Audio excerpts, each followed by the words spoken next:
la route de ramener la bourse. L'audit dira ce que vous aviez fait de la bourse, en tout cas le régime passé, c'était devenu une succursale politique pour caser des trucs.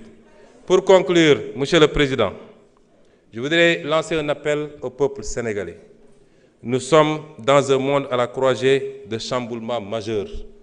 yàgg naa leen wax li borom xam-xam ci science politique di wax le piège de Thucydide mooy àdduna day dox étape bu nekk am ay changement tey am na ay blocs yuy constitué wu am puissance bu mag ba fi newoon te àdduna tey dooleem wàññeeku beneen puissance di jóg ànd ak blocam loolu foo ko mus a gis dafa ànd ak ay heure dafa ànd ak ay chamboulement ci wàllu économie ci wàllu sécurité ak ci yeneen wàll nun Afrique lan lañ ci war a jëlee réflexion stratégique bi foofu la war a nekk les débats inutiles yi ñuy téye fii suba ba ngoon jot am diw andil Masamba nekkul nit ñi newuñu ci foofu àdduna dépassé na foofu et c'est ce message que je veux lancer aux Sénégalais et aux Africains.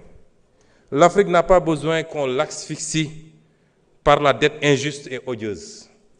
Elle a besoin de croissance pour tirer le monde parce que le seul îlot de croissance dans ce monde-là, c'est l'Afrique. Amul fenen. C'est l'Afrique où tout est à construire.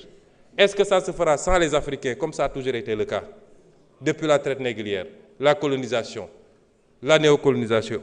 C'est à nous, Africains, de répondre. Il faut que nous élevions le niveau de débat. Débat yi am Sénégal doo dem benn dëkk buy avancer boo xam ne ci débat boobu lañ nekk. Il faut aujourd'hui qu'on sache que l'Afrique n'a pas besoin de ça, de cette dette odieuse. J'ai eu à recevoir à Addis Abeba l'éminent économiste américain, le professeur Jeffrey Sachs. En l'écoutant, je me suis entendu parler, je me suis entendu écrire. Telle était forte notre convergence de vues. Et voilà ce qu'il disait en substance, et il me permettra de le citer. Ce qui intéresse le FMI, ce n'est pas votre développement. Ce qui intéresse le FMI, c'est que vous restiez pauvre et sage.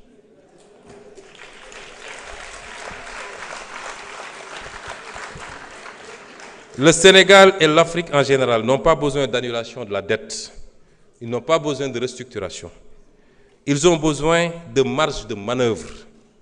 Les créanciers doivent vous accorder un répit de 20 à 30 ans pendant lesquels vous ne vous préoccuperez pas du service de la dette. Vous n'avez pas besoin d'austérité, mais de croissance. Je crois que les 30 prochaines années seront pour l'Afrique une période de croissance économique extrêmement dynamique. La Chine a décollé en 1980, l'Inde en 2000, et c'est au tour de l'Afrique de prendre son envol. Il vous faut viser une croissance annuelle endogène d'au moins 10%, avec un effort particulier dans les domaines de l'infrastructure et de l'éducation. Un groupe de leaders africains partageant la même volonté politique peuvent lancer le mouvement vers la croissance, et les autres suivront. Vous ne pouvez pas attendre que 55 pays soient alignés pour enclencher le processus. Et je suis parfaitement d'accord avec lui. Et je pense que mon pays, le Sénégal, a aujourd'hui le leadership qu'il faut pour faire partie de ce groupe de pays africains. Je voudrais dire aux Sénégalais que notre bataille a été d'abord une bataille pour la bonne gouvernance. Elle reste une bataille pour la bonne gouvernance.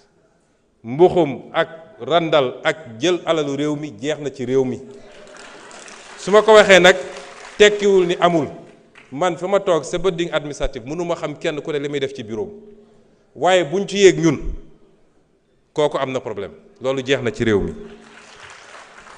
Notre bataille a été une bataille pour la souveraineté dafa am ay projets yu ma fi cité moo tax faw ma wax leen ko fii croissance à 2 chiffres dinañ ko def bu soobee yàlla te dinañ ko def suffisamment longtemps pour mu am les retombées qu'il faut et ñu mën a construire un développement.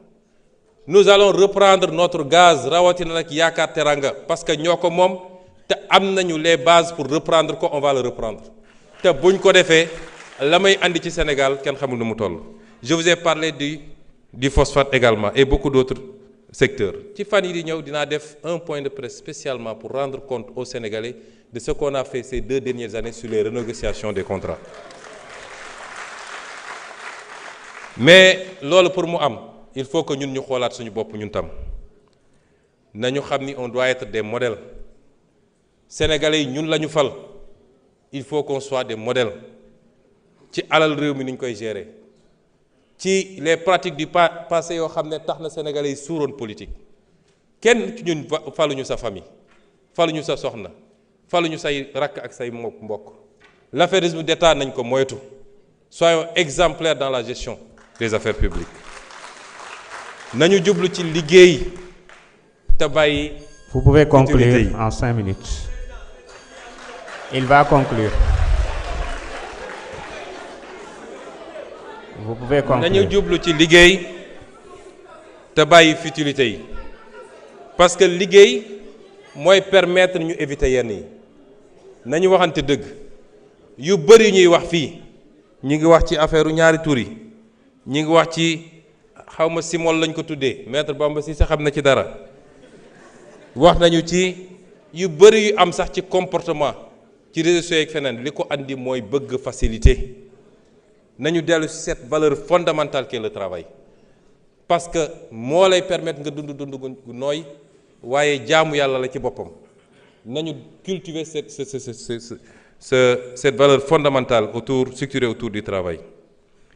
Les résistances mënul ñàkk nous faisons face à cette hydre à multiples têtes je parle toujours du système mi ngi fii foo làmb ci administration foo làmb ci magistrature foo làmb feneen ak feneen di nga fa fekk lenn ci ñooñu waxuma ñëpp nag yoo xam ne tey ñi ngi galgal ñi ngi résister je rends hommage ici à madame Yacine Fall ci lii nga xam ne mu ngi koy def ci xeex chaque jour pour changer qualitativement la justice de ce pays malgré les résistances yi nga xam ne mu ngi koy jànkoontool ces résistances ne nous posent pas problème et je voudrais dire que nous ne démissionnerons jamais de ce travail. Je ne parle pas de démission du poste de Premier ministre. Ça n'est pas d'importance. Je veux dire qu'on ne démissionnera jamais de ce combat pour le changement structurel dans ce pays. ak fu ñu mun ci nekk nag. Les résistances au sabotage, nous allons continuer à nous battre. li fi xew yépp man bettuma ndax wax naa ko fii Assemblée nationale juróomi at ci gannaaw.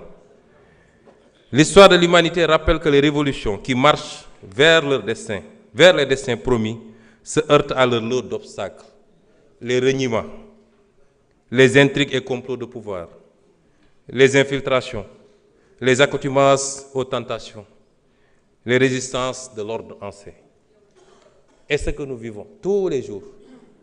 Mais je veux vous réitérer un engagement.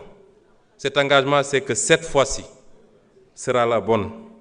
Cette fois-ci sera le bon départ pour le Sénégal. Avec votre concours à tous, le réveil et l'alignement aux exigences nouvelles de toutes les forces combattantes qui nous ont fait triompher. Chers compatriotes, je n'ai jamais aimé les flagorneries et autres cultes de personnes. J'ai toujours ignoré les expressions telles que Sonko est le gardien de la révolution. Mais après 2 ans de combat acharné dans ce capharnaüm du système, j'accepte avec humilité.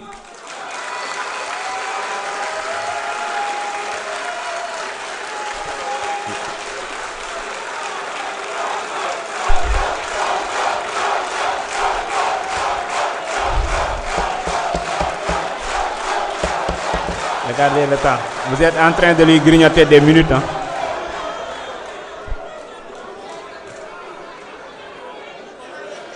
Après 2 ans de combat acharné dans ce capharnaüm systémique, j'accepte avec humilité. Oui, je suis le gardien de cette révolution.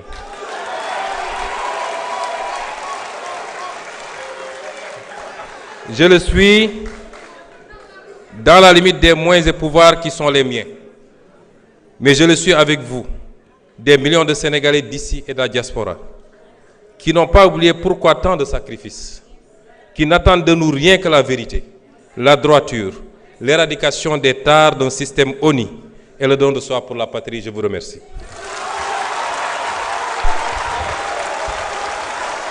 Merci beaucoup. Merci.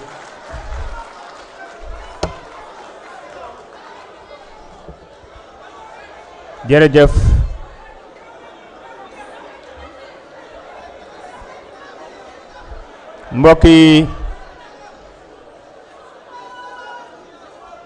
mbokk yi laata ñuy s'il vous plaît laata ñuy yëkkati séance bi dañu fi jot